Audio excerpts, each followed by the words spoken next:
पंजाब सरकार ਦੀ ਇੱਕ ਵਾਰ ਫਿਰ ਤੋਂ ਧੱਕੇਸ਼ਾਹੀ ਅੰਮ੍ਰਿਤਪਾਲ ਦੇ ਨਾਲ ਦਿਖਾਈ ਦੇ ਰਹੀ ਹੈ ਤੇ ਉੱਥੇ ਹੀ ਦੂਜੇ ਪਾਸੇ ਹੁਣ ਸਿੱਖ ਜਥੇਬੰਦੀਆਂ ਵੀ ਭੜਕਦੀਆਂ ਹੋਈਆਂ ਨਜ਼ਰ ਆ ਰਹੀਆਂ ਨੇ। ਅੰਮ੍ਰਿਤਪਾਲ ਦੇ ਉੱਤੇ ਤੀਜੀ ਵਾਰ ਐਨਐਸਏ ਲਗਾ ਦਿੱਤੀ ਹੈ, 1 ਸਾਲ ਹੋਰ ਵਧਾ ਦਿੱਤਾ ਗਿਆ ਹੈ ਤੇ ਦੂਜੇ ਪਾਸੇ ਉੱਥੇ ਹੀ ਸਿੱਖ ਜਥੇਬੰਦੀਆਂ ਦੇ ਵੱਲੋਂ ਕਿਹਾ ਜਾ ਰਿਹਾ ਹੈ ਕਿ ਪੰਜਾਬ ਸਰਕਾਰ ਦੇ ਵੱਲੋਂ ਇਸ ਗੱਲ ਦੀ ਕੋਈ ਨਾ ਹੀ ਜਾਣਕਾਰੀ ਦਿੱਤੀ ਗਈ ਹੈ ਤੇ ਜਾਣ ਬੁੱਝ ਕੇ ਜਿਹੜਾ ਕਿ ਸਿੱਖਾਂ ਦੇ ਨਾਲ ਧੱਕੇਸ਼ਾਹੀ ਕੀਤੀ ਗਈ है। दोगला चेहरा निकल के बाहर आया तो दूजे पासे उत्थे वकील ईमान सिंह खारा का बयान सामने आ रहा है जिस दे तहत उन्होंने कहना है कि 18 अप्रैल नूं अमृतपाल दे उत्ते एनएसए वधाई गई, परंतु इस बारे कोई भी जानकारी जिहड़ी कि नहीं दी गई तो ना ही इसकी जानकारी परिवार नूं मिली तो ना ही सानू। तो जिस तो बाद हुण उत्थे ही पहला चर्चावां होईयां सी कि अमृतपाल नूं पंजाब दे विच लिआंदा जावेगा, पर हुण पंजाब दे विच ओह नहीं आ रहे। दूजे पासे इस गल तो हुण सिख जथेबंदियां पंजाब सरकार दे उत्ते लगातार पलटवार करदियां होईयां नज़र आ रहीआं ने। आओ तुहानूं सुणाउने पहलां उन्हां दे वकील ईमान सिंह खारा दा होर की कुछ कहना है। भाई अमृतपाल सिंह के ऊपर एक्सटेंड नहीं की गई, लगातार तीजी बार जो एनएसए है वो लगा दी गई है। तो उसका जो डिटेंशन ऑर्डर है उन्होंने जो पास कर दिया 18 अप्रैल 2025 को, पर वो जो लागू होएगा वो 23 अप्रैल से होएगा 2025 से, क्योंकि पहली एनएसए उन पर 23 अप्रैल 2023 को लगी थी। फिर जो दूसरी एनएसए लगी लोकसभा चुनाव से पहले वो लगी थी 23 अप्रैल 2024 को, और अब ये जो तीसरी एनएसए है उनके चाहे वो जेल में बैठे हैं, कोई एक्टिविटी नहीं सामने आई उनकी, पर फिर भी जो सरकार ने ह्यूमन राइट्स की वायलेशन करते हुए उन्हें डिटेंशन विदाउट ट्रायल में अंदर रखा हुआ है निरंतर 3 साल में। मुझे नहीं लगता कि जो 21st सेंचुरी है उसमें इंडिया में किसी भी स्टेट में ऐसा हुआ हो, इतनी धक्काशाही, इतना जो जोर जुल्म है जो उन पे जो हुआ है। भाई अमृतपाल सिंह के ऊपर एक्सटेंड नहीं की गई, लगातार तीजी बार जो एनएसए है वो लगा दी गई है।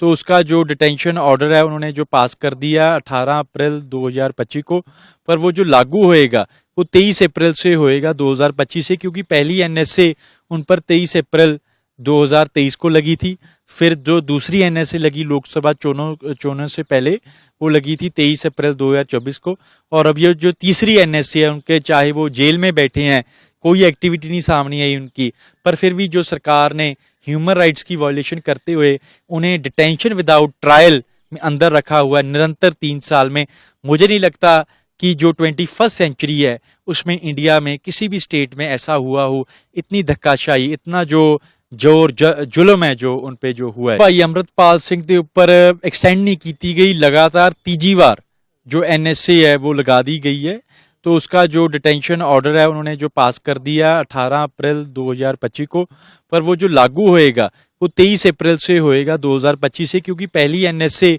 उन पर 23 अप्रैल 2023 को लगी थी। फिर जो दूसरी एनएसए लगी लोकसभा चुनाव से पहले वो लगी थी 23 अप्रैल 2024 को, और अब ये जो तीसरी एनएसए है उनके चाहे वो जेल में बैठे हैं, कोई एक्टिविटी नहीं सामने आई उनकी, पर फिर भी जो सरकार ने ह्यूमन राइट्स की वायलेशन करते हुए उन्हें डिटेंशन विदाउट ट्रायल में अंदर रखा हुआ है निरंतर 3 साल में। मुझे नहीं लगता कि जो 21st सेंचुरी है उसमें इंडिया में किसी भी स्टेट में ऐसा हुआ हो, इतनी धक्काशाही, इतना जो जोर जुल्म है जो उन पे जो हुआ है। भाई अमृतपाल सिंह के ऊपर एक्सटेंड नहीं की गई, लगातार तीजी बार जो एनएसए है वो लगा दी गई है। तो उसका जो डिटेंशन ऑर्डर है उन्होंने जो पास कर दिया 18 अप्रैल 2025 को, पर वो जो लागू होएगा वो 23 अप्रैल से होएगा 2025 से, क्योंकि पहली एनएसए उन पर 23 अप्रैल 2023 को लगी थी। फिर जो दूसरी एनएसए लगी लोकसभा चुनाव से पहले वो लगी थी 23 अप्रैल 2024 को,